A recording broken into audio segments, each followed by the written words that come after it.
plaît, c'est notre première soirée. Je voudrais simplement que vous pouvez vous lever et vous allez saluer tout le monde. Saluez-vous, la salutation fraternelle en Christ, s'il vous plaît. Levez-vous là où vous êtes et saluez-vous.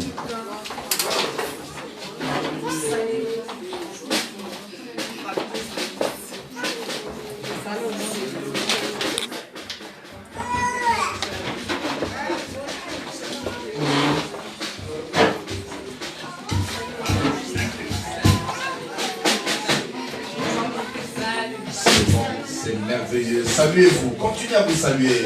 C'est l'amour. Saluez-vous.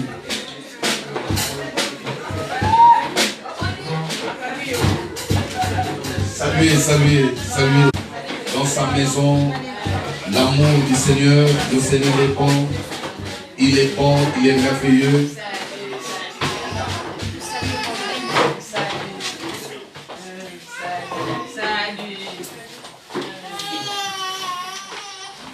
Amen. Alléluia. Alléluia. Est-ce qu'on peut dire amen très fort, très fort, très fort. Ah non, tu n'es pas encore monté. On peut encore dire amen très fort, très fort. Et alléluia. C'est vraiment la joie. Dans son palais, tout s'écrit. Non, ici c'est l'église feu. L'église de feu. Ça veut dire que cela veut dire que déjà au préalable, nous sommes déjà dans le feu. Même les adeptes, même les visionnaires, il est dans le feu. Alléluia. Amen. Donc il n'y a pas question, la fraîcheur, oh, sous cela, oh non, je trouve. Non, ici, donc que tu rentres ici, c'est l'église feu. Donc tout ce que l'homme de Dieu fait, c'est dans le feu. Tout ce qu'il parle, c'est dans le feu. Sa manière de prêcher, c'est dans le feu. Sa manière de gestuelle, c'est dans le feu. Toi, ta réponse aussi, c'est dans le feu. Vous êtes? Vous êtes? Oh, est-ce que vous êtes là? Vous êtes? Dans son palais, tout s'écrit. Ah, vous ne montez pas. Dans son palais, tout s'écrit. Très bien encore. Dans son palais, tout s'écrit. On monte. Dans son palais, tout s'écrit. Dans son palais, tout s'écrit. Dans son palais, tout s'écrit. Acclame le Seigneur très fort. Nous sommes à l'église Feu de l'Éternel. Pour les gens qui me regardent à l'instant, dans nos différentes assemblées, je suis votre humble serviteur, votre père, l'apôtre Henri Moulema, qui a aussi implanté les églises. Là où vous êtes en train de regarder, vous avez terminé vos cultes, différentes réunions dans tout le pays où vous êtes en train de nous suivre. Et vous êtes avec votre humble serviteur, l'apôtre Henri, donc Ephata, où nous sommes en train de donner cette parole qui vous fera du bien. Aujourd'hui, je suis ici, c'est le tour de l'Europe, et ils sont en train d'avoir cette grâce d'implantation aussi de l'église. Alléluia. Et nous croyons que Dieu fera et Dieu va continuer à faire de grandes choses. Dites amen très bien. Amen. Qui comprend amen très bien. Amen. Alors le dimanche dernier, nous avons parlé d'un thème important. Le thème était c'est ma saison. C'est ma saison. Dites à comment c'est ma saison. C'est ma saison. Alléluia. Amen. Ici, hier le dimanche c'était c'est ma saison. Mais aujourd'hui, le thème est intitulé je dois parler. Alléluia. Amen. Je dois prophétiser. Dites à moi, je dois prophétiser. Je dois prophétiser. Le dimanche c'était c'est ma saison. Mais ce dimanche d'aujourd'hui, je dois prophétiser. Dites à la personne qui a été connue, tu dois prophétiser. C'est ta propre vie. Est-ce que quelqu'un le comprend? Donc ça veut dire que la prophétie que je parle, ce n'est pas la prophétie que nous sommes dans une réunion, tu commences à prophétiser. Non. Tu prophétises sur ta propre vie. On reprend, tu dois prophétiser sur ta propre vie. Alléluia. Ok, mais vous allez comprendre d'où il a pris cette partie ou ce thème ou cette phrase, tu dois prophétiser sur ta propre vie. C'est-à-dire le thème c'est quoi? Je dois prophétiser. Amen. Mais suivez bien l'histoire et cela vous fera du bien. Amen. Amen. Nous lisons la Bible dans le livre d'Ézéchiel, chapitre 37. Je parle à quelqu'un cet après-midi que tu dois parler. Nous sommes dans le mois de mars, le mois dans toutes les églises de l'Éternel. Nous sommes dans le mois de la récupération. Pour tous ceux qui me suivent partout dans le monde, vous avez suivi le programme que je donnais à toutes les églises. Ce mois-ci, c'est le mois de la récupération. Donc, comme le dimanche dernier aussi ici à Strasbourg, en France, je parlais sur la récupération. Nous sommes dans le mois de la récupération. Pour tout le monde, toutes les églises de l'Éternel, sur la vision que votre humble serviteur que je suis, j'ai donné. La vision du mois, c'est le mois. La vision du mois, c'est quoi? Très bien, l'enfant. C'est quoi? La récupération. Dites à moi la récupération. La récupération. Dis encore la récupération. La récupération. Donc ce mois-ci, nous sommes dans le mois de la récupération, le mois de mars. Alléluia. Dis encore, je dois récupérer. Je dois récupérer. Dis encore, je dois récupérer. Je dois récupérer. À plus tu parles, c'est quelque chose qui va arriver dans ta vie. Dis encore, je dois récupérer. Je dois récupérer. Alléluia. Amen. Nous sommes dans le thème. Je dois parler, je dois prophétiser. Alléluia. De Ézéchiel chapitre 37, le verset 1 jusqu'au verset 7. Ézéchiel chapitre 37, verset 1 au verset 37. Au verset, chapitre 37, verset 1 au verset 7. Ézéchiel chapitre 37, verset 1 au verset 7. C'est là où vous allez trouver cette parole. Maman va nous lire, ou nous pouvons toutefois, une personne peut lire. Lèvons-nous s'il vous plaît à la parole. Nous lisons exactement ce que vous venez de voir et s'il vous plaît, nous allons entrer dans la parole. Je dis au nom du Seigneur. Ézéchiel chapitre 37, verset 1 à 7. La main de l'Éternel fut sur moi. L'Éternel me transporta en esprit. L'Éternel me transporta en esprit. Et me déposa dans le milieu d'une vallée. Remplie d'ossements. Dis après-moi, rempli d'ossements. Dis encore rempli d'ossements. Il me fit passer auprès de tout autour et voici. Il me fit passer auprès de tout autour et voici. Ils étaient fort nombreux. Ils étaient fort nombreux. À la surface de la vallée, il était complètement sec. La vallée était complètement sec. Il me dit, fils de l'homme, ces os pourront-ils revêtir? Ces os pourront-ils revivre? Et je répondis, Seigneur, tu le sais. Il me dit, prophétise. Si ces os, et dis-leur, ossements desséchés. Écoutez la parole du Seigneur. Verset 5. Ainsi parle le Seigneur. Éternel à ses os. Je vais faire entrer en tout un esprit et vous vivrez. Je vais faire entrer en vous un esprit et vous vivrez. Je vous donnerai des nerfs. Et je ferai croître sur vous. De la chair. Je vous couvrirai de peau. Je mettrai en vous un esprit. Et vous vivrez. Et vous saurez que je suis l'Éternel. Verset 7.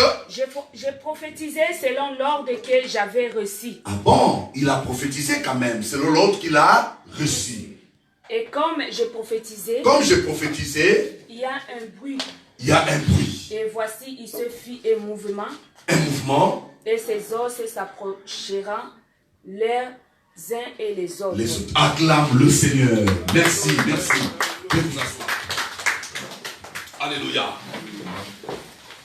Nous sommes dans notre thème important. Je dois prophétiser. L'histoire ici nous parle. La main de l'Éternel fut sur moi. Et l'Éternel me transporta. Aujourd'hui, parce que nous voulons entrer dans la récupération ou dans la possession de ce qui nous appartiennent, je vous dirai une personne. C'est ta saison. Alléluia. Le dimanche dernier, je disais, celui qui, ou cette personne qui est dans sa saison n'a pas besoin, n'a pas peur. Et ne peut pas laisser la place aux autres personnes. Parce que tu es dans ta saison. La personne qui est dans sa saison, parce que nous sommes dans la saison de récupération, tu n'as pas peur aussi de rester dans la même position. Tu dois récupérer ce qui t'appartient. Alléluia. Amen. Dites amen que je parle. Amen. Dites amen que je révèle. Amen. Dites amen que je bombarde. Amen. La main de l'Éternel fut sur moi. L'Éternel me transporta. Aujourd'hui, le Seigneur veut transporter quelqu'un. La main de l'Éternel fut sur moi. Je parle à quelqu'un. Tu peux tout perdre dans le monde. Tu peux tout manquer dans ce monde. Mais l'essentiel dans ta vie, si seulement tu as la main de Dieu, cela te suffit. Amen. Ah, qui comprend ça, dit amen très fort. La personne qui a la main de Dieu, bien-aimé, fait toujours la différence. Amen. La Bible dit, vous verrez la différence entre ceux qui me servent et ceux qui ne me servent pas. Parce qu'il y a quoi? La main de Dieu. Dis après moi, je peux tout perdre. Mais je refuse de perdre la main de Dieu. Aïe, aïe, aïe, ça c'est merveilleux. Je parle à quelqu'un cet après-midi. Tu peux tout perdre, mais n'accepte jamais de perdre la main de Dieu. Les gens peuvent parler, les gens peuvent te critiquer, les gens peuvent te mettre dans les choses compliquées. Mais une chose importante, si la main de Dieu est avec toi, cela te suffit. Alléluia. Amen. Boyangai. Quelqu'un peut te refuser, peut t'abandonner, peut te mettre dehors. Mais si tu as seulement la main de Dieu, cela te suffit. Amen. La main de Dieu est très importante. Amen. Alléluia. C'est pourquoi Esaïe a fait la révélation. Esaïe 59 a dit, la main de Dieu n'est pas trop courte pour sauver. Qui comprend ça dit amen très fort. Amen. Qui ajoute amen et que Dieu bénisse sa vie. Amen. Qui dit amen, Dieu ouvre les portes dans sa vie. Amen. Très bien. Il a dit la main de Dieu n'est pas courte. Alléluia. Même si la famille a parlé, Dieu n'a pas encore parlé. Si le médecin a parlé, Dieu n'a pas encore parlé. Même si dans ta famille on a dit que ça ne marchera pas, mais ton Dieu a dit que ça marchera. Même si le médecin a dit que ça n'ira pas, ton Dieu a dit que ça ira. Même si on t'a envoyé une maladie, on t'a condamné, mais je vais te dire cet après-midi, la condamnation n'a plus de place, car Jésus a dit, va qui t'a condamné. Alléluia. Jésus, celui qui tient les choses en main, il te fait marcher, il te dit non, ne tremble plus, ne te dérange plus, ne pleure plus, je suis avec toi, ton Dieu est avec toi. Amen. Il a dit à Ézéchiel, Ézéchiel était assis, mais il constate quelque chose. La main de Dieu fut sur moi. Lorsqu'il était en train de dire déjà que la main de l'Éternel sur moi, bien aimé, ça veut dire beaucoup de choses. Amen. Marche la tête haute. Parce que la main de Dieu est avec toi. Même si aujourd'hui tu n'as pas gagné, demain tu gagneras. Parce que la main de Dieu est avec toi. Amen. Même si aujourd'hui ça ne marche pas, demain ça marchera. Amen. Celui qui crée des circonstances, il sait comment par où il va passer pour que tu gagnes ce que ton cœur désire. Il sait comment il va faire pour que tu reçois ce que tu attends. Celui qui appelle les choses qui n'existent pas à l'existence. Celui qui ouvre là où le monde ne peut pas ouvrir. Celui qui t'accorde là où les gens ne peuvent pas accorder. Celui qui connaît ce qu'il prépare pour toi. Amen. La main de Dieu se fait sur moi. La Bible me dit, ça m'a touché très fort. C'est alors, écoutez cette histoire. Dès lors la main de Dieu fut sur moi, l'Éternel me transporta. Cet après-midi, la journée d'aujourd'hui, cette semaine, mon Dieu va te transporter. Amen. J'ai reçu la révélation de Dieu. Le Seigneur te transporte cet après-midi. Ne tremble pas devant le tremblement. Ne meurs pas avant la mort. Amen. Ne te dérange pas avant tout dérangement. Aujourd'hui, Dieu te fait rentrer dans une histoire. Il te lave, il te nettoie, il te façonne. Il te fait asseoir avec le grand. Amen. Et une chose que je vais te dire, ne pense plus aux choses passées. Dites amen que je parle. Amen. Ne pense plus aux choses passées. Écoutez-moi la révélation. Parmi les ennemis de la vie, c'est notre passé. Amen. Et si c'était peut-être la Guadeloupe, quelqu'un peut dire encore amen très fort. Amen. Si c'était en Martinique là, les gens allaient dire Amen très fort. Amen. Si c'était à Paris, ils allaient encore crier très fort Amen. Amen. Mais là, nous sommes à Strasbourg. Est-ce que vous n'allez pas dire Amen très fort?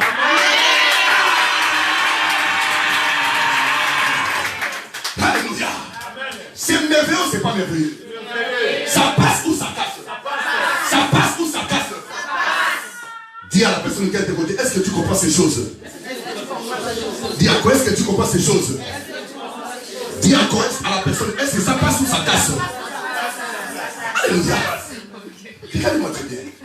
La parole du Seigneur me dit, oh c'est merveilleux, c'est Dieu est merveilleux. Il est celui qui ramasse quelqu'un. Même si ta famille t'a rejeté, lui t'a dit je te prends en main. Même si les gens disent c'est fini pour toi dans ces Strasbourg, lui il a dit moi je suis avec toi. Tu n'as pas besoin de comprendre ce que les gens parlent contre toi. Tout moment que les gens mettent la bouche dans ton problème, tu dois savoir que tu es immense et tu es déjà mûr. Quelqu'un me comprend? On ne lance jamais la pierre à un fruit qui n'est pas mûr. Tu dois savoir que ta vie, c'est une autre vie. C'est une autre dimension. Là où Dieu t'amène, il t'amène dans des choses très dimensionnelles. Je dis le secret, ne regarde pas en arrière. Ne pense plus aux choses passées. Là, nous sommes au fait de l'Éternel. Là, nous sommes au pied de Jésus. Mesdames et messieurs, ne pense plus aux choses passées. Tout devient nouveau. Et tu rentres dans une nouveauté de vie. Tu rentres dans de nouvelles choses. Parce que Dieu t'amène dans une autre dimension. Il te dit, c'est toi que j'ai choisi. C'est toi que je vais amener. C'est toi que je vais transporter. C'est toi que je vais positionner. Parce que Dieu, qu'est-ce qu'il fait? Quand le monde te cisse comme de l'orange, bien-aimé, je parlais le dimanche dernier, tu es comme de l'orange. L'orange n'a pas peur du couteau. Ah, quelqu'un comprend la révélation? L'orange n'a pas peur du couteau. Tu es comme de l'œuf. Alléluia. Mais celui qui veut manger de l'omelette, on doit casser ses œufs. N'est-ce pas? N'aie pas peur qu'on me casse. Pourquoi ma vie est troublée? Pourquoi on me casse? Pourquoi des souffrances? Pourquoi passe ma vie dans les souffrances, dans les difficultés? Seigneur, laisse ce jeu-là soit cassé. L'omelette va sortir de là. Quelqu'un me comprend? L'orange, tu es comme l'orange. Tu n'as pas peur des couteaux. Et dès qu'on te coupe, oui, le cicatrice peut rester. Ça peut faire mal. Mais après quelques temps, il y a une nouvelle histoire qui va naître. Quelqu'un me comprend? Cette orange, quelqu'un a coupé. Il a coupé ta vie. Elle a coupé, elle a dit non, je n'ai plus besoin, je vais couper. Et tu as des cicatrices. Mais dès qu'on prend, je dis, je vais te donner. On mange, on prend le jus. On prend tout ce qu'on peut prendre. On prend la peau, on jette. On prend tout, on jette. On prend la graine, on va jeter à la terre. Dès qu'on prend la graine, on jette à la terre va ramasser. La terre va te faire rentrer. Tu vas disparaître un moment. Et après, tu vas pourrir à l'intérieur. La loi de la décomposition. Après quelques temps, tu vas ressortir de là. Tu ne seras plus la même personne. C'est ce que Dieu te dit pour ce mois de mars. Et pour cette année 2019. Je suis venu te dire, il ne faut plus te déranger. Dieu te transporte, t'amène à une autre dimension cet après-midi. Ce n'est pas demain, c'est aujourd'hui. Ce n'est pas après-demain, c'est aujourd'hui. Le miracle de ta vie, ce n'est pas après-demain, c'est aujourd'hui. Dis à moi, c'est aujourd'hui. Dis à quoi c'est aujourd'hui. Je parle à quelqu'un, ton miracle, c'est aujourd'hui. Ce n'est pas demain, c'est aujourd'hui. Tu vas laisser ça à quelqu'un? Non. Tu vas laisser à quelqu'un? Non. Tu vas laisser à quelqu'un? Non. Mon miracle, c'est mon miracle, c'est mon miracle, c'est c'est bien même. Plus tu parles de ça, plus tu rentres dans ton miracle. La Bible dit, cette main qui était sur moi, je vous ai dit d'abord à l'introduction.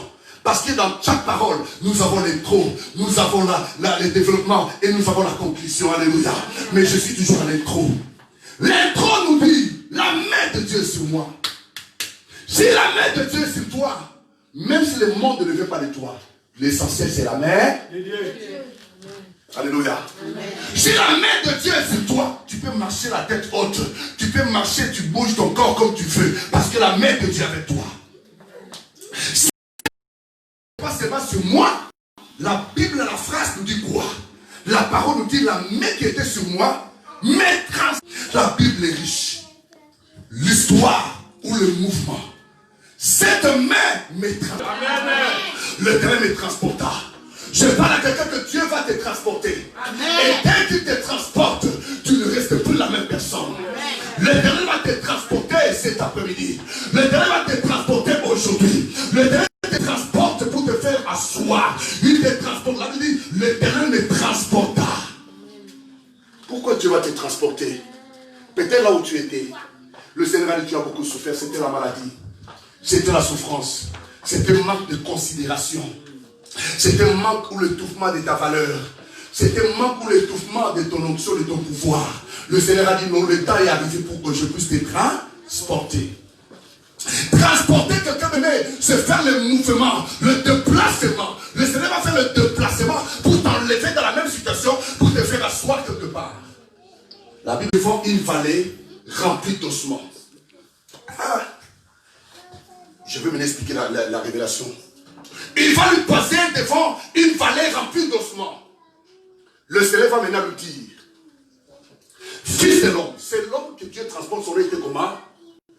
Son nom était comment? Ézéchiel. Il dit Ézéchiel. Ça c'est Dieu. La main de Dieu était sur lui, première chose. Deuxièmement, Dieu le transporta. Troisième chose, Dieu lui parle maintenant. Quelqu'un me comprend? Il lui dit, le Seigneur me montre, il lui montre maintenant ses eaux. Il dit, ces eaux que tu vois là, il y avait la Bible, Dieu l'a montré, il l'a mené devant une vallée remplie d'ossements. Comprenez-vous, il y avait trop d'eau, alléluia, dans ces vallées, il n'y avait pas de vie. Il dit maintenant, il pose la question à cette personne, il dit, fils de l'homme, ces eaux pourront-ils revivre? C'est ça la question. Alléluia. Amen. La question que mon Dieu vient te poser aussi cet après-midi. La question que l'Éternel te pose encore aussi aujourd'hui. L'image des eaux, c'est la préfiguration de tes affaires. Suivez-moi très bien. Les eaux, c'est la préfiguration de tes commerces. Les eaux, c'est la préfiguration de tes études. Les eaux, c'est la préfiguration de ta santé. Les eaux, c'est la préfiguration de ta vie. Les eaux, c'est la préfiguration de ta santé. Maintenant, l'Éternel l'amène, lui dit, non, écoutez-moi très bien. Le Dieu qui connaît réellement que la situation peut être compliquée dans sa vie, mais Dieu le transporte, lui-même, Dieu sait, mais il veut lui poser la question. Est-ce que ces eaux-là, qui n'ont pas de vie, pourront-ils revivre? C'est ça la question. Lui-même, l'Éternel sait. Mais il va poser la question à la personne, ces eaux pourront-ils revivre? Les eaux qui n'ont pas de vie, les eaux, je dis les eaux où l'endroit il y avait des ossements desséchés. Les eaux là, les ossements là, c'est l'image de ta vie, l'image de la mort, l'image de tes problèmes, de ces situations. Alléluia. Le Seigneur dit, est-ce que pourront-ils revivre? Lui répond, et demain, tu le sais. Il y a des moments dans la vie, mesdames et messieurs, Dieu nous met devant notre responsabilité. Suivez-moi très bien, sinon on va ressortir le thème. Je dois prophétiser sur ma vie. Je dois parler sur ma vie. Il y a des moments, Dieu nous met devant notre responsabilité. Il y a des moments, certaines souffrances ou les choses que nous traversons, Dieu voit. Mais il voit qu'il y a certaines situations, c'est toi-même qui peux la régler. Amen. Quelqu'un comprend ça? Amen. Il y a certaines choses, c'est toi-même qui peux la terminer. Amen. Il pose la question, ces os-là, ces ossements pourront-ils revivre? Il regarde, Seigneur, pourquoi me poses-tu cette question? Il répond, Seigneur, tu le sais.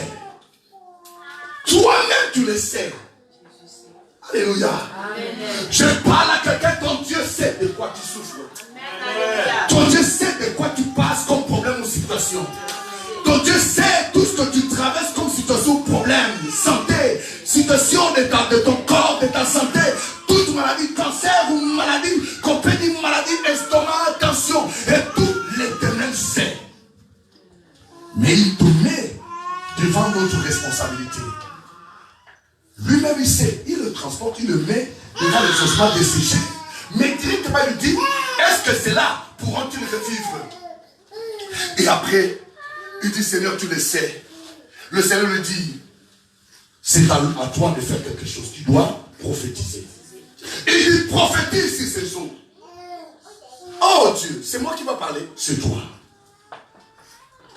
Dieu, il y a des moments, il nous met devant notre responsabilité. Il y a des pressions dans tous les côtés dans la vie. Mais il y a certaines situations, c'est toi-même qui peux arrêter ça. Quelqu'un me comprend? Amen. Cela veut dire que ne tremble pas devant les situations. Cela veut dire que ne vois pas les dangers avant même les dangers. Cela veut dire encore, ne meurs pas avant même la mort. Quelqu'un me comprend? Amen. Toute situation qu'on appelle situation avec grand S a un début, a aussi une fin. Tout problème avec grand P a un début, a aussi une fin. Toute traversée que tu traverses dans la vie a un début, a aussi une fin. Je parle à quelqu'un, même si on a dit dans votre famille, il y a un lien, il y a des pactes que les parents ont signés, il y a des malédictions, il y a des choses ancestraux, il y a des choses préexistantes qui sont là, qui te mènent. Je parle à quelqu'un, à la croix, je suis à tout payer. Amen. La Bible dit, il a crié, Eloi, Eloi, lama sabachthani. Le voile du temple se déchira. Amen. Personne ne peut plus continuer à te condamner. Amen. Tu vas dire non à certaines choses. Tu dois prophétiser sur ta vie. Tu dois parler que ça ira, ça marchera, ça marche déjà. N'accepte jamais que tu continues à souffrir. Dis après moi, je dois prophétiser. Je dois parler. Il y a des gens qui marchent comme condamnés. Vous savez, une personne qui est condamnée ne dépend pas de sa propre vie, mais dépend de celui qui l'a condamné. Une personne qui est emprisonnée, il y a des gens qui marchent sur la terre, ils sont emprisonnés quoique vivants. Parce que dans la famille, il y a des liens ou des pactes que les parents avaient tissés. Et toutes ces choses-là, mais la personne est dans la captivité qui n'a pas de nom. Mais tu constates que ta vie, ça ne marche pas. C'est pourquoi ne néglige pas souvent les songes. Tout ce que tu vois souvent la nuit. Dès que tu vois souvent des cauchemars ou des attaques, tu constates que tu veux te réveiller, tu n'arrives pas. Ton esprit est emprisonné. Tu constates que tu veux te réveiller. Tu constates les poursuites maléfiques, les poursuites compliquées. Tu dois comprendre que oui, je suis emprisonné. Mais, avec Jésus, tout peut s'arrêter. Parce que toi, tu vas dire un mot. Tu peux arrêter certains fléaux. Tu peux arrêter certaines malédictions. Tu peux dire non, je refuse ça. C'est pourquoi le Seigneur a dit à Ézéchiel, il y a des situations, moi-même je peux terminer ça. Mais il y a des situations, toi Ézéchiel, tu peux aussi dire non. Tu peux aussi dire oui. Quelqu'un me comprend? Amen. C'est ça la raison, il a dit. Ces ossements pourront-ils revivre? Là où tu as traversé les temps difficiles, même si dans ta famille il y a quelqu'un qui est sacrificateur, ou qui a fait de mauvaises choses afin que les gens meurent. Parce que vous allez constater, il y a certains liens, il y a certains blocages, il y a des sorcelleries dans nos familles. Vous allez constater la même maladie que mon grand-père ou ma grand-mère, ou mon oncle, mon frère ou ma soeur était mort. On fait imposer la même maladie dans toute la famille. Ça reste bien comme un lien. Oh, les mêmes souffrances, l'estomac là, c'est les mêmes souffrances. Il y a certaines maladies, dès que vous partez chez le médecin te pose la question. Qui avait souffert dans votre famille? Pourquoi même le médecin se pose les questions? Parce qu'ils savent qu'il y a des maladies qui sont dans le sang. Mais je vous dis, il y a des maladies, quel que soit le sang. Mais pourquoi alors Christ est venu sur la terre? Il est venu pour arrêter. La Bible dit, il a les ordonnances nous condamner. Tu as traversé dans les condamnations. Où les gens veulent dire que ta vie restera que comme c'est la famille. Et tout cela reste là. Et quand tu ne s'arrêtes que comme ça, des troubles et des problèmes, pour que ta vie soit toujours dans les souffrances. Et dès lors vous constatez, c'est la même maladie. Et le médecin va commencer à voir la même maladie chez les enfants, chez les autres. Mais Dieu cherche une personne qui va s'élever comme Ézéchiel. Pour dire non à ça. Même si le médecin peut dire non, j'ai constaté que mon frère ou ma soeur ou mon oncle, c'est la même maladie. Moi je dis non. J'arrête ce fléau. À mon temps et à mon époque, je dois vivre ma gloire. Ma famille doit vivre la gloire. Je dois arrêter cette malédiction. Comment alors tu t'es arrêté? Certains fléaux, certains blocages, certaines choses. Il faut toujours, première chose, il faut refuser certaines condamnations, certaines choses qu'on peut te dire, on peut te parler. Alléluia. Amen. Quand on te dit que non, toi tu mourras, il faut dire je ne mourrai point. Moi, je vivrai. Amen. Commence à refuser les choses. Alléluia.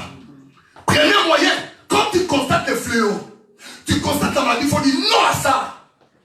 Qui t'amène bien. Amen. Tu constates certains blocages, il faut dire non à ça. Tu constates que ça ne tient pas, tu dis non. Ça ne peut plus continuer. Je refuse ça.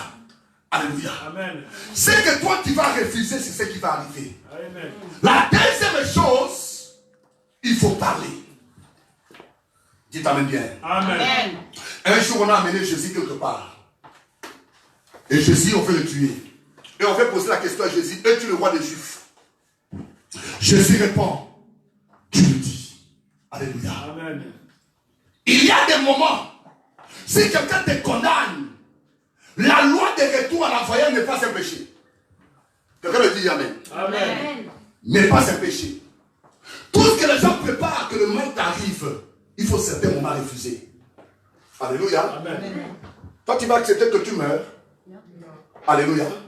Tu vas accepter que les vilaines choses t'arrivent. Tu vas accepter que tout ce que les gens préparent contre toi arrive. Quelqu'un que tu as vécu avec lui. Mais après quelque temps, il lance des mauvais mots, des mauvais propos pour que les mauvaises choses t'arrivent. Tu acceptes ça? Non. Les vilaines choses t'arrivent. Tu acceptes ça? Oh, il te dit l'enfant que tu es resté avec le malheur ou les choses mauvaises vont arriver. Tu vas accepter ça? Non. Il faut dire non à certaines choses. Dis t'amène bien. Amen. N'accepte pas. Il faut que ça retourne à celui qui a envoyé. Alléluia. Amen. Mais il faut refuser. Le Seigneur va dire à Ézéchiel, il a dit, qu'est-ce que tu vois? Je vois les ossements desséchés. Il n'y a pas la vie. Il n'y a que la mort. Il n'y a que la mort. Il n'y a que la mort. Il n'y a que la mort. Je dis à quelqu'un, la mort ne peut plus continuer à rester dans ta famille, dans ta vie, dans ton corps. La mort ne peut plus régner. La mort ne peut plus régner. Amen. Le Seigneur a dit, parle, prophétise. Il faut prophétiser. Non, la mort ne peut plus régner. Toi, tu as la bouche.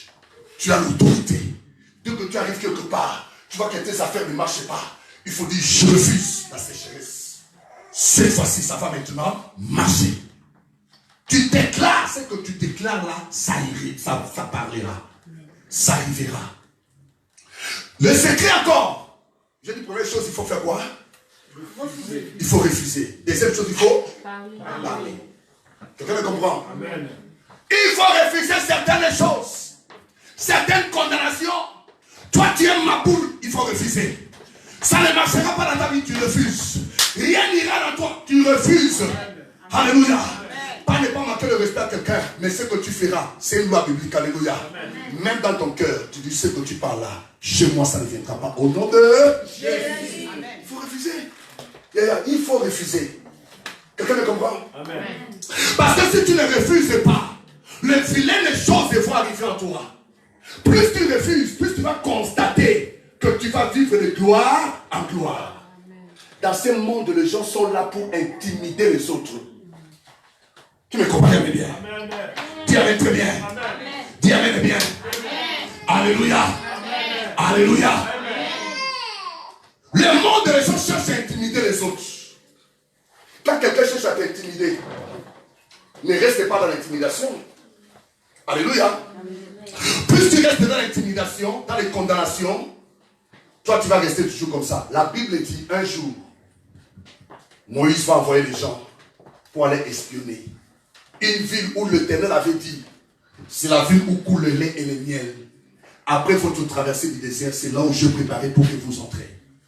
Écoutez-moi très bien. La Bible me dit, le moment qu'ils sont partis, ils étaient au nombre de 11. Mais arrivé quelque part, la Bible dit, les 9 personnes, quand ils sont arrivés dans la ville, que Moïse a dit, allez d'abord espionner. Quand ils arrivent là-bas, ils ont regardé, ils ont constaté, la ville n'était pas une ville meilleure. Ils ont vu qu'il y avait le fils d'Anak, les gens très géants, les gens très puissants. Mais l'Éternel qui avait dit que la ville là, c'est la ville que je vous ai donnée. Mais dès qu'ils arrivent là-bas, les 11 personnes, mesdames et messieurs, ils se sont dit non, c'est impossible. La Bible me dit, il n'y avait que 9 personnes sont rentrées. 9, c'est la majorité. Dieu n'est pas seulement dans la majorité, mesdames et messieurs. Dès qu'il rentre là, il vient dire, le pays là, c'est impossible que nous entrions. Alléluia. Le pays là, c'est compliqué, c'est difficile. C'est très compliqué. Mais ils ont dit non, on ne veut pas Moïse, ce n'est pas là-bas, ce n'est pas là-bas. Bien aimé, ça fait partie de l'intimidation de la vie. Mais il y avait 2 personnes qui sont venues vers Moïse. Moïse commence à s'affaiblir. Il commence à s'affaiblir pour dire que non, je vois que c'est impossible. Et comment Dieu avait donné la révélation qu'on va avancer, on va progresser. Mais le même Dieu là a dit encore, le même Dieu, il me donne la ville, mais la ville là c'est compliqué pour moi. Ne pense pas que quand Dieu te dit de rentrer, ça serait facile. Il y a des moments, tout ce que Dieu te dit de faire, ne pense pas que ça serait toujours facile. Un gagnant ne lâche pas. Celui qui est un gagnant, dès que tu marches, au préalable, tu vas constater les épines et les ronces. Ne fuis pas parce que tu vois les ronces et les épines. Ne dis pas que c'est compliqué ou ce n'est pas la volonté de Dieu. Non. Tout ce qui est toujours naturellement la volonté de Dieu, au préalable, c'est toujours difficile. Tu comprends bien, bien. Quand tu constates des difficultés, des complications ou des ronces, des épines, ne dis pas je peux mettre le pied. Ne pense pas que dans ta vie, tout va être toujours facile. Beaucoup de gens pensent que dans la vie, il faut toujours la facilité. Non. Il y a des moments, tout ce que tu peux commencer à faire au début, ça peut être compliqué. C'est pourquoi j'ai toujours dit, ce n'est pas donné à tout le monde de commencer dans le désert. Nous avons commencé à faire de l'éternel l'église là, mesdames et messieurs. On a commencé quelque part. Alléluia. Premier dimanche, deuxième dimanche, troisième dimanche. L'éternel a vu notre volonté. L'éternel a vu, il a dit, il a vu les gens, 1, 2 ou 3 personnes. Je commence à même avec mes enfants, mon épouse et les enfants. Et on a commencé avec une autre soeur, avec ses enfants aussi. Et dès qu'on a commencé, le Seigneur voit au début, les gens pouvaient se moquer de nous. Les gens pouvaient dire tout ce qu'ils pouvaient parler. Mais, et les gens, depuis on peut voir que c'est les épines, c'est les ronces. Est-ce que ça fait? Non. Mais comme c'est toi, tu as la vision, tu ne peux pas avoir peur. Parce que tu sais qu'aujourd'hui ça ne marche pas. Demain ça va marcher. Aujourd'hui tu constates la honte. Tu vois que les gens vont se moquer. Laisse les gens se moquer de toi. Laisse les gens parler. Laisse les gens faire tout ce qu'ils peuvent faire. Mais demain ça fera ce qu'on appelle la différence. Quelqu'un me comprend? Quand ils sont venus, les 2 personnes, ils ont dit à Josué, à Moïse, montons. Il a dit, emparons-nous de la ville. Alléluia. Amen. Je dis à quelqu'un le mois de mars, tu vas monter. Je dis à quelqu'un ce mois là, tu vas monter. Je dis à quelqu'un cette année, tu vas monter. Je parle à quelqu'un qui va monter. Je dis à quelqu'un que tu vas monter. Je parle à quelqu'un que tu vas monter. Tu vas monter, tu vas monter, tu vas monter, tu vas monter. Il a dit montons, emparons-nous de la ville. Je parle à quelqu'un, monte à la dimension que Dieu t'amène. Monte à la dimension que Dieu te positionne. Monte là où Dieu t'amène. Il t'amène dans le lieu élevé. Il t'amène dans le lieu élevé. Il t'amène très haut. Il t'amène pour te positionner. Il a dit montons et emparons-nous de la ville. Je parle à quelqu'un. Tu vas monter ce mois de mars. Cette année 2019, c'est ta saison. Tu vas monter. Tu vas posséder. Tu vas manger. Tu vas gagner. Tu vas avancer. N'aie pas peur des intimidations. N'aie pas peur des intimidations. Personne n'est venu accompagner quelqu'un sur la vie. Tu t'en es très bien. Tu vas vivre la gloire. Les 2 personnes ont dit non. Tu es sur les 9 personnes. Dieu n'est pas toujours dans la majorité. Oh, parce qu'ils sont nombreux, ceux qui sont dit c'est vrai. Non. Même si tu es seul, tu seras comme prophète Michée. Michée a dit, je dirai ce que Dieu me dit de parler. Amen. Quelqu'un me dit, dis amen que je parle. Amen. Dis amen que je révèle. Amen. Dis encore amen que je parle. Amen. Dis amen que je bombarde. Amen. Dis après moi, je suis dans ma saison. Comment? Je suis dans ma saison. Encore? Je suis dans ma saison. Encore? Je suis dans ma saison. Alléluia. Je suis dans ta saison, n'aie pas peur. La saison que les mains marchent la tête haute. On attend seulement le temps de la récolte. La saison, c'est le moment de la récolte. Je suis dans ma saison, tu es dans ta saison. Dieu va t'amener très haut. Les 2 ont dit, emparons-nous de la ville. Moïse a dit, montons. Ils ont dit, montons et emparons-nous de la ville. Moïse a dit, malgré les 9 m'ont parlé. Mais la parole de 2 personnes là m'a bousculé. Je dois monter et posséder. Aujourd'hui, Dieu te dit, tu dois posséder. Tu dois gagner cette ville. Tu vas posséder le lieu. Tu vas posséder ce qui est à toi. Tu vas prendre ce qui t'appartient. Tu vas posséder de la ville. Tu vas posséder de ce territoire. Tu vas posséder de ce lieu. Je te donne la clé cet après-midi. Reçois la clé de la possession de la ville. Reçois la clé de la possession de la ville. Reçois la clé de la possession de la ville. Reçois la clé de la possession de la ville. Reçois cette clé. Tu dois monter à part toi de la ville et monter très haut. Monte encore. Monte la tête haute. Monte dans le pouvoir. Monte dans l'autorité. Au nom de... Dis à pour moi c'est ma saison. Dis encore c'est ma saison. Alléluia. Là où tu n'avais plus, il n'y avait plus de sourire. Là quand tu sors ici, je te rassure, tu vas commencer à être très content. Parce que c'est ta saison. Alléluia. Les soucis vont rester ici. Les problèmes vont rester ici. Nous sommes au pied de Jésus.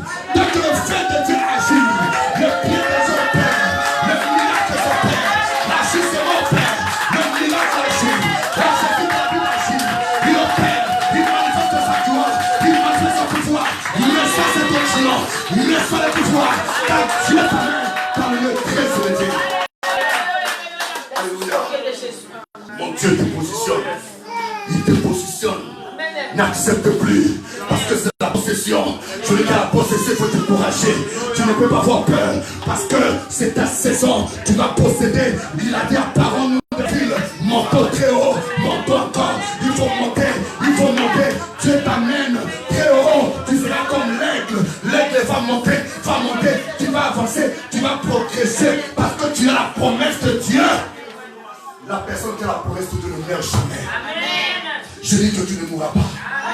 Je dis que tu ne mourras pas. Tu ne mourras point. David a dit je ne mourrai point. Je vivrai. Je raconterai les œuvres de l'Éternel. Oui, je ne mourrai point. Je parle à quelqu'un que tu ne mourras point. Je dis à quelqu'un que tu ne mourras point. Je parle à quelqu'un que tu ne mourras point. Tu vivras. Tu raconteras les œuvres de l'Éternel. L'Éternel est avec toi. Il a les plans avec pour toi. Il sait là où il t'amène. Il t'amène dans le lieu très élevé. Tu ne mourras point. Tu vivras. Alléluia. Non, je ne mourrai point, je vivrai. Je raconterai les œuvres de l'Éternel. Je ne mourrai point, oh, je ne mourrai point, je vivrai. Oh, je raconterai les œuvres de l'Éternel. Je ne mourrai point, oh, non, je ne mourrai point, je vivrai. Je raconterai les œuvres de l'Éternel. Je ne mourrai point, non, je ne mourrai point.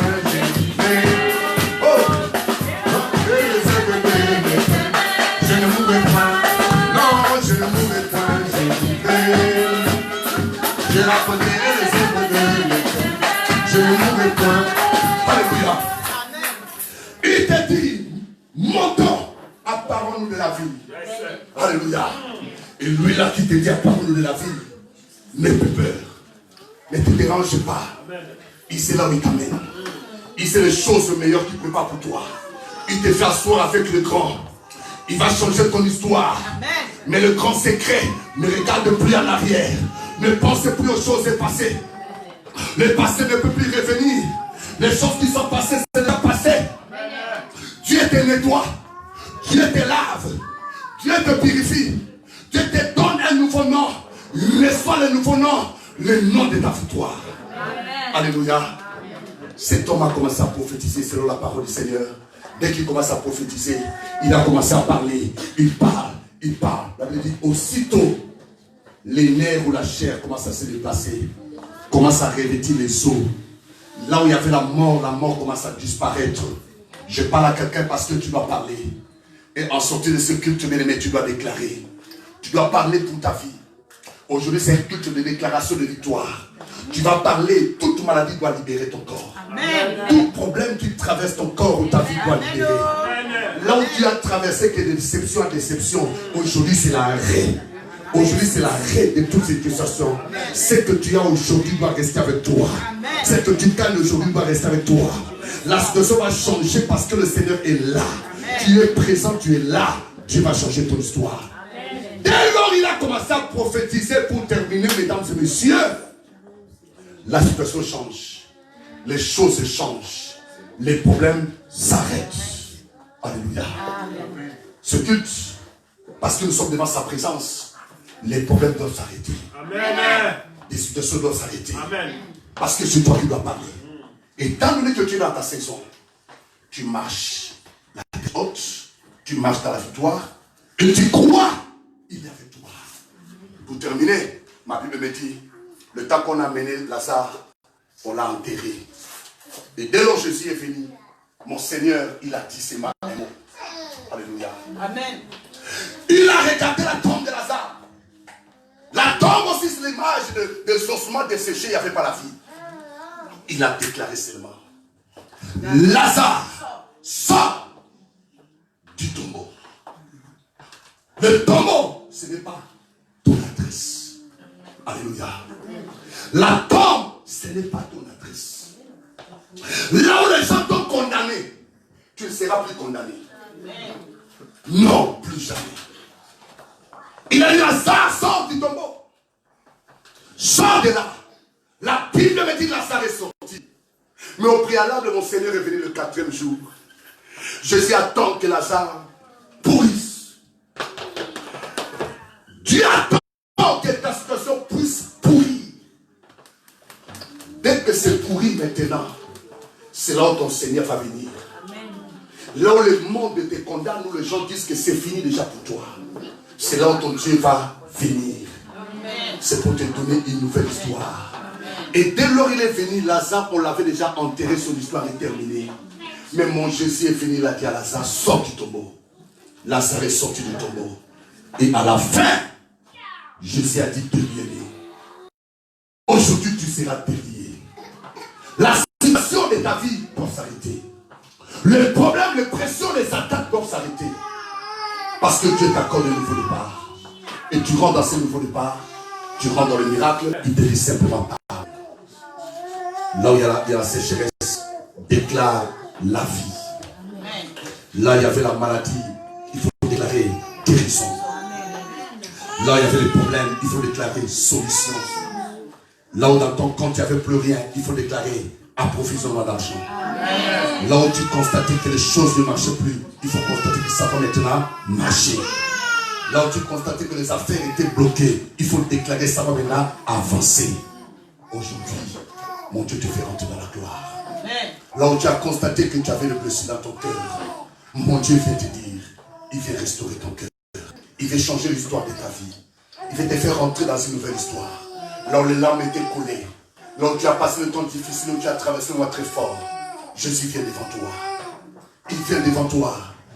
Comme Marie était devant ce pied. Et Marthe a dit, Seigneur, tu peux libérer Marie. Mais il n'était que là, devant le pied de Christ. Jésus est là. Quand tu es là, tu pleures, tu te poses des questions. Mais mon Seigneur me dit, c'est après-midi, il va te donner une nouvelle histoire. Lors les larmes ont coulé de tes yeux, tu te poses des questions. Seigneur, jusqu'à quand ma situation?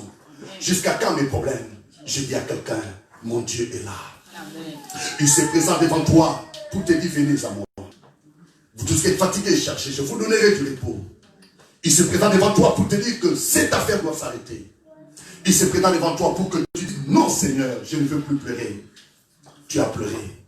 Tu as posé des questions pour ta vie. Mais là, c'est ton histoire. Tu veux que les choses changent dans ta vie. Tu veux qu'il y ait la stabilité. Tu pleures de l'instabilité ou des problèmes de maladie. Je dis à quelqu'un, ça va s'arrêter. Le miracle s'opère tout à l'heure. L'apôtre Paul a dit, je ne suis pas venu pour donner le discours persuasif de l'évangile. Mais je suis venu pour démontrer la puissance de l'évangile. Il est le Dieu tout-puissant. Pour te donner la foi. Une fois, j'ai prêché dans une ville, dans une de nos églises, feu de l'éternel. Mesdames et messieurs, dans cette ville, j'ai prêché. Il y avait une dame. Je suis venu, je commence le séminaire. La dame a dit non. Ce message m'a touché. Le thème de mon message était Aman doit tomber. Je commençais à prêcher que Aman de David doit tomber. Bien aimé, je faisais les prochaines comme ça. Et à chaque fois que je faisais, je jetais. Cette dame, les protocoles, elle ne pouvait pas s'approcher pour prendre les pochettes, mais les protocoles seulement qui ramassaient, qui partaient derrière. Cette dame restait derrière, elle a dit, je vais m'asseoir, là où je l'avais dit de m'asseoir, je vais attendre les pochettes là derrière. Et demander aux hôtesses, pardon, donnez-moi les pochettes de papa, donnez-moi. Les hôtesses ont dit, non, nous n'avons pas la permission de te donner ces pochettes, tout ce qu'il a en train d'essuyer, mais il faut qu'on attende après le culte, on vient le voir. Après le premier jour du séminaire, cette dame, avec le protocole, se soit approchée de moi dans mon bureau. Et après, ils m'ont dit, papa, cette dame, tu demandes que chaque fois qu'on les pochettes pendant les 3 jours là, du séminaire, on la donne ces pochettes. J'ai dit, pourquoi? Elle a dit, papa, je vais séparer les pochettes. Bien aimé, je ne savais pas les pourquoi. Mais j'ai dit, donnez-la. Et ce qui a fait en sorte que le premier jour, on donne les pochettes. Deuxième jour du séminaire, on donne les pochettes. Troisième jour de séminaire, moi je fais comme ça, et ils viennent, ils enlèvent. Quand ils amènent derrière, on donne les pochettes. 2 jours qu'on a donné les pochettes. Or que cette dame, avant que je vienne commencer le séminaire, dans cette église, parmi les églises de feu de l'Éternel, comme vous, comme ça, cette dame aussi a eu la foi. Comme la Bible dit, la foi est une ferme assurance de choses qu'on espère. Et une démonstration de celle qu'on ne voit pas. La foi, c'est notre dimension. Dès que tu as la foi, les choses peuvent changer aussi plus que d'autres personnes. Cette dame, mesdames et messieurs, elle prenait les pochettes. Or que, avant que je vienne dans leur église, c'est la même église que je dirige aussi, mais le médecin l'avait dit, elle a fait l'analyse, le médecin l'avait dit, elle avait toujours mal au niveau du sein. Dès qu'elle est partie faire l'analyse, le médecin a vu qu'il y avait le début d'un cancer de sein. Mais elle a dit non, ça c'est la mort. C'est fini pour moi, moi femme. Je parle à quelqu'un de la même manière que tu écoutes aussi, toi aussi tu pleurais pour ta vie. Peut-être c'est l'estomac qui t'embête. Peut-être c'est les tensions qui t'embêtent. Peut-être c'est les problèmes qui t'embêtent. Mais cette femme a fait l'acte de foi. Mais qu'est-ce qui s'est passé dans sa vie? Dès qu'on l'a dit, bien aimé, comme je venais aussitôt, j'ai commencé le séminaire dans cette église. La même église que je dirige là. La dame n'a pas eu le temps de me voir. Elle a vu d'autres hommes de Dieu, d'autres serviteurs de cette église. Mais comme moi, le leader de cette église, j'étais là parce que j'ai quitté d'une ville et je suis venu dans leur ville aussi. Je prenais le séminaire. Elle prenait seulement les pochettes. Elle dit non, je crois au ministère de cet homme. Elle prenait les pochettes, bien aimé. Elle partait, bien que le médecin l'a dit que tu as un début de cancer. Il faut qu'on commence les interventions. Bien aimé, elle prenait les pochettes là. Moi, je ne savais pas. Quand je lui ai posé la question, tu prends ça pour faire quoi? Elle dit, papa, je prends seulement. Elle prenait les pochettes, mesdames et messieurs. Or que chaque soir, après le séminaire, quand elle rentre à la maison, elle prend les pochettes. Elle prend toutes les pochettes, elle met, elle applique au niveau de son sein. Elle dort avec les pochettes là jusqu'au matin. Si vous entrez dans nos sites internet, vous allez voir ces témoignages. Mesdames et messieurs, cette dame prenait sa premier jour. Elle dormait avec ça. Elle disait dans ses prières, Seigneur, je crois à ce ministère. Je crois à ce que tu fais dans la vie de ton serviteur. Je ne lui ai rien dit. Mais je crois, comme au temps de Paul et au temps de Pierre, la Bible dit, simple pochette, ressusciter les morts. Moi, je crois à cette parole. Je ne peux pas le pochette de ton serviteur. Elle dormait avec ça. Premier jour, elle avait mal au sein. Elle dort avec ça. Elle tournait. Elle ne dit rien à son mari. Elle était que là. Pendant les 3 jours, elle mettait ça au sein. Elle appliquait d'autres habits de soutien. Elle dormait avec le pochette. Mais à la fin, 2 jours qu'elle a fait, le vendredi comme ça, comme le médecin l'a dit, le vendredi tu viens encore me voir pour qu'on commence d'autres examens, afin qu'on voit, pour te mettre dans le traitement, pour voir comment les choses vont se passer. Elle part maintenant le vendredi. Elle a dit appliquer combien de fois? 2 fois. Dès qu'elle part le vendredi, le culte va s'arrêter le dimanche. Le vendredi, c'est le 3e jour du séminaire, mais c'est le 3e jour, elle va encore prendre les pochettes. 3e jour du séminaire, ce vendredi, 2e jour de son traitement, qu'elle part chez le médecin. Le médecin dit, avant que je commence d'autres analyses, on doit d'abord refaire encore quoi? L'échographie. Dès qu'on prend la machine, on prend l'appareil, on fait l'échographie, le médecin regarde. Quand elle fait l'examen, je ne sais pas comment ça se passe pour l'examen des seins, mais dès qu'elle a regardé, permettez-moi, le médecin dit non. Mais c'est toi qui étais là, il sera 1 semaine. Si, médecin. Mais je ne vois plus rien. Tu as fait quoi? Je ne vois plus rien. La dame là, elle était assise sur sa chaise, bien aimé. Le lampe commence à faire quoi? À couler. Elle a dit non. C'est du jamais vu. La foi que je crie, c'est Dieu le miracle, il ne change pas. Bien aimé, ça c'est le vendredi. Elle ne dit rien toujours. Elle prend encore la pochette. Elle prend et dort avec ça. Les samedis passent comme c'est samedi passé. On n'avait pas séminaire. Les dimanches comme ça devant le culte, devant les gens. La dame a dit, moi je vais prêcher les dimanches. C'était la fin du séminaire. Mais la dame a dit, papa, le dernier témoignage c'est moi. Je dis, non, tu vas encore dire quoi, maman? Les gens viennent témoigner. Mais toi, tu es venu en retard. Elle a dit, papa, pardon, j'ai un témoignage. C'est alors elle a pris le micro. Elle a parlé tout ce que je vous dis. Moi, j'ai dit non. Les gens ont dit non. Je dis, le même Dieu qui a opéré le miracle dans la vie de cette femme, ce même Dieu ne change pas. Amen. Il est le même hier, aujourd'hui, éternellement. Amen. Ce même Dieu qui a opéré le miracle dans cette ville, dans ce pays, ou dans cette église, fait de l'éternel comme vous aussi faites de l'éternel. Ce même Dieu ne change pas. Il est le même. Hier, aujourd'hui, éternellement. Là où tu as pleuré, là où tu as passé le temps fort et difficile de ta vie, l'histoire de ta vie va s'arrêter. Et Dieu te donne une nouvelle histoire. Amen. Il te dit ne pleure plus. Le secret, regarde plus en arrière. Ce que le médecin a dit, ce que tu as traversé dans ta vie, ne regarde plus. Parce que parmi les plus grands ennemis de la vie, c'est ton passé. Si tu penses à ton passé, les gens, tes ennemis vont utiliser ton passé pour te déstabiliser. Toi, tu avais fait ceci, non? Toi, tu avais fait cela. C'est pourquoi dans la vie, parmi le plus grand secret de la vie, il faut enlever le passé. Le passé ne revient plus jamais. Le diable va utiliser ton passé pour te déstabiliser. Même quand tu es à genoux, il va commencer à te culpabiliser pour te dire non, Dieu ne t'écoute pas. Je dis à quelqu'un, chaque fois que tu t'approches devant le Seigneur, c'est dans Hébreux chapitre 11, verset 6, la Bible dit, il est agréable que celui qui s'approche de Dieu croit que Dieu est là. Et je dis à quelqu'un, plus tu t'approches de Dieu en bannissant le passé de ta vie, il y a une nouvelle histoire qui commence. Oublie le passé. Ne regarde plus le passé. C'est pourquoi dans Ésaïe chapitre 43, verset 18, la Bible nous dit, ne pensez plus aux événements passés. Le passé ne revient plus jamais. Ce qui est passé, c'est déjà passé. Ton histoire passée, c'est passé. Personne ne peut détruire ta vie, combattre ta vie par le passé. Le passé, c'est le passé. Il y a une nouvelle histoire. Tu es comme une graine qui était rentrée dans la terre. La graine a déjà pourri. La graine a pourri. Après quelques temps, la graine va commencer à germer. Va commencer à germer. Il y a une nouvelle histoire qui commence.